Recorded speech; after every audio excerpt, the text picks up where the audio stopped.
దేవుణ్ణి ఎరిగుండి దేవుని మార్గంలో నడుస్తూ కూడా విచ్చలవిడి జీవితంలో కొనసాగుతూ కూడా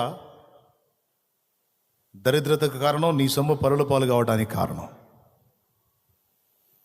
దేవుడు ఆజ్ఞ చెప్పాడు, త్రాగుబోతులు తిండిబోతులు దరిద్రులగుదురని, వాటి జోలికి పోవద్దు అని చెప్పాడు.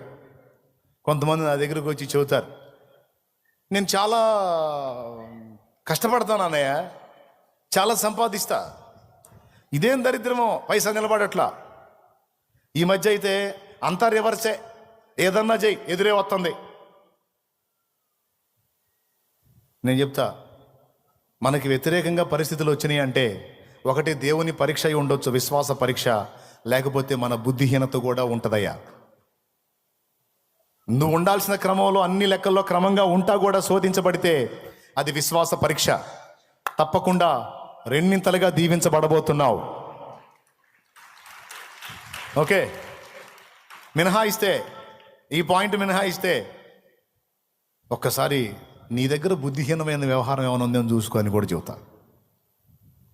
తప్పుడు వ్యవహారం ఏమైనా ఉందేమో చూసుకోయా. మన మన మన కష్టార్జితం లోగుల పాలు కావటానికి అది కూడా ఒక కారణం. దేవుడు చెప్పిన మాట వినకుండా దరిద్రులుగా మనం నిలిచిపోవడానికి అదొక కారణం అని చెప్పా, చాలామందికి చెప్పా. అందులో ఒక కారణం, తిండిబోతులు త్రాగుబోతులు దరిద్రులగుదురు అన్నాడు. త్రాగుడు అనే ఒక కళ పుట్టితే చాలు, ఇక దరిద్రం ఎదురొస్తుంటుంది. పాపం ఇక్కడ కూర్చున్న వాళ్ళు, లైవ్లో వినేవాళ్ళు ఎవరన్నా మాస్టర్లు ఉంటే మండుతుంటుంది నన్ను చూస్తే. మా జోలికి కూడా వస్తుంటాడు వీడని నేను ఉన్న సంగతి చెబుతున్నా. నా మాట చెప్పట్లా, సామెతల్లో ఉన్న మాట చెప్తున్నా. త్రాగుడు కూడా దరిద్రత కారణం. అదే నేను తాగితే దరిద్రం వచ్చింది అంతే, నాకేం తెలుసు, వాక్యం చెప్పాడు, ఇంకా అంతే నోరు మూసుకొని నమ్మాలా. బాగుపడాలంటే ముందు ఆ దరిద్రపు అలవాటు మానుకో. విచ్చలవిడి వ్యభిచార జీవితం శాపానికి అది కూడా ఒక కారణం. కుటుంబంలో ప్రతికూలతలు రావడానికి, దరిద్రత వెంటాడటానికి, ప్రతికూలతలు ఎదురుగావటానికి తెలిసి తెలిసి విచ్చలవిడిగా విశృంఖలత్వంగా పాపం చేయటం. ఎంత బరితెగింపంటే కొంతమందికి చెప్పలేము, అసలు అంత మిడివేలంగా ఉంటారు. ఇప్పుడు నేను చెబుతున్న మాట కూడా వింటే మండుతుంటుంది కొంతమందికి.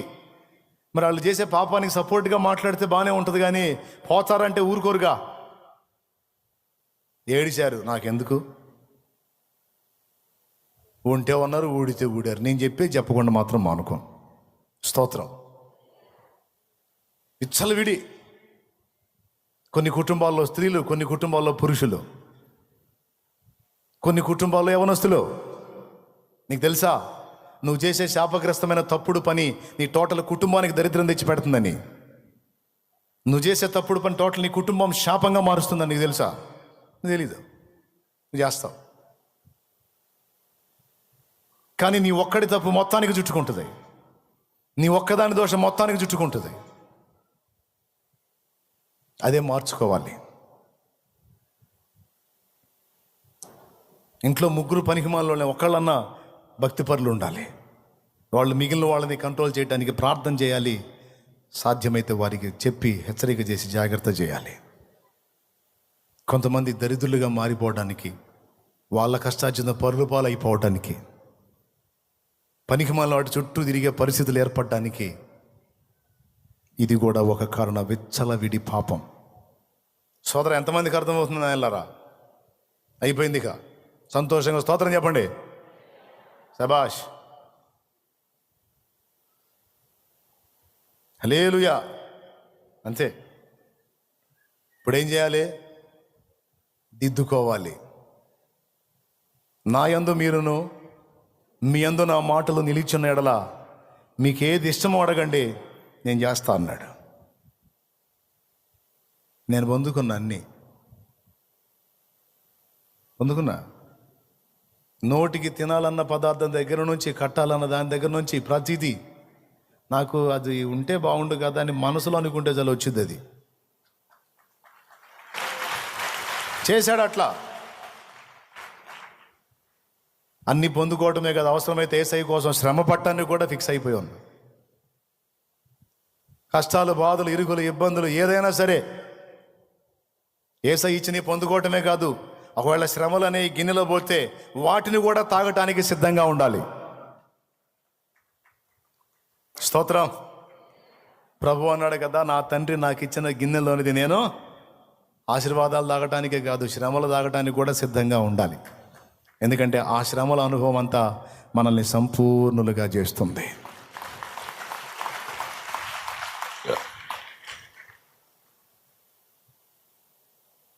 అడవిలో విశ్వాసం చెప్పింది నాకు. అడవిలో విశ్వాసం చెప్పింది. వాళ్ళు ఉన్న గూడెంలో ఆమెకున్న స్థలం మందిరానికి ఇచ్చిందంట. అంతకుముందు కాపుసారాగా సమ్మేవాళ్ళంట, ఆపేసిందంట. అమ్మ, అడవిలో ఉంటున్నారు, మీకు ఏదన్నా రోగమైనా నొప్పి అయినా మరి దగ్గరలో ఊళ్ళు లేవు కదా, ఎట్ట చేస్తారంటే, ఎందుకు వస్తాయి అన్నా అని అడిగింది. అదేందమ్మా, శరీరం ఉన్నప్పుడు వస్తాయి కదంటే, అన్నా వస్తాయన్నా, వచ్చిందా ఆయన స్వస్థపరుస్తాడు.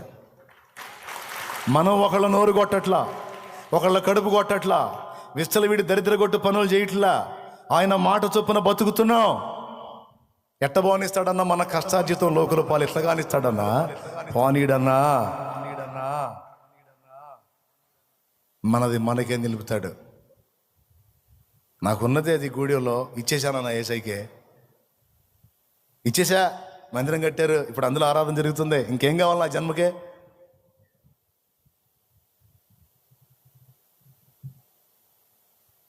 చెడుతనం చేస్తే, అడ్డదిడ్డమైన బతికితే, అంతకుముందు చేసామన్నా, కాపుసారాలు కాసాము, విచ్చలవిడి జీవితాలు, గందరగోళం చేసుకున్నాం.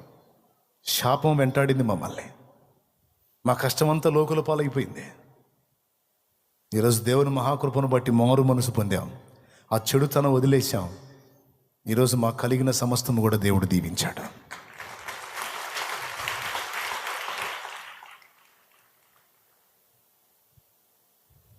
ఎంతమందికి అర్థమైంది?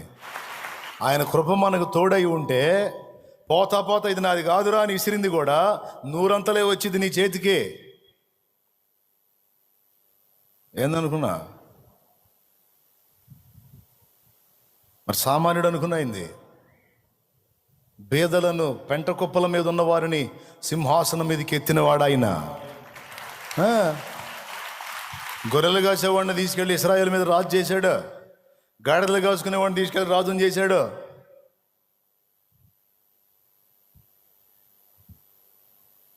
ఆయన ఆజ్ఞలను కనిపెట్టాలి, వాటికి భయపడి బ్రతకాలి. వాటి విషయంలో మనల్ని మనం సరిచూసుకోవాలి. ఆ ఆజ్ఞలన్నిటినీ గైకొని నీవు బ్రతికితే మొట్టమొదటి మాట, నీవు ప్రతిష్ఠిత జనంగా ఉంటావన్నాడు. రెండో మాట, నేను తలగా నియమిస్తాను, తోకగా ఉండవు నువ్వు అన్నాడు. మూడో మాట, నువ్వు పైవాడుగా ఉంటావు కానీ కిందవాడుగా ఉండవు అన్నాడు.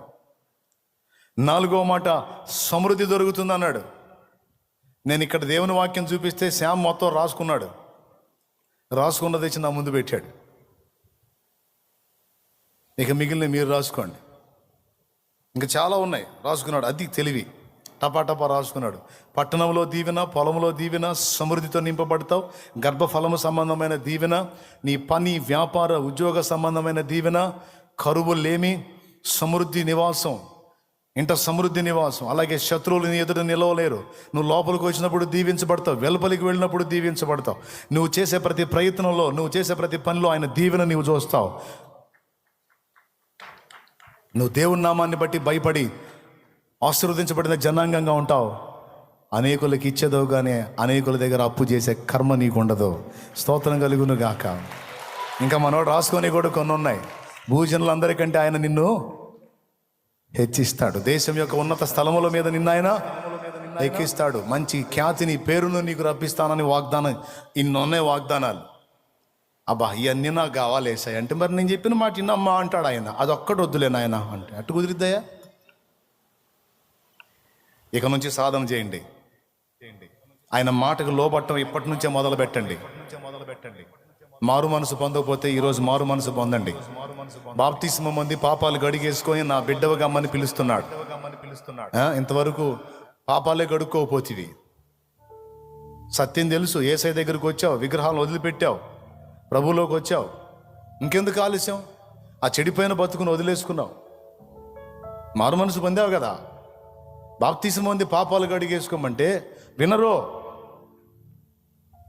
వినాలి కదా, లోబడాలి కదా, ఆయన ఇంట్లోకి రానియాలి కదా, స్వాగతించాలి కదా.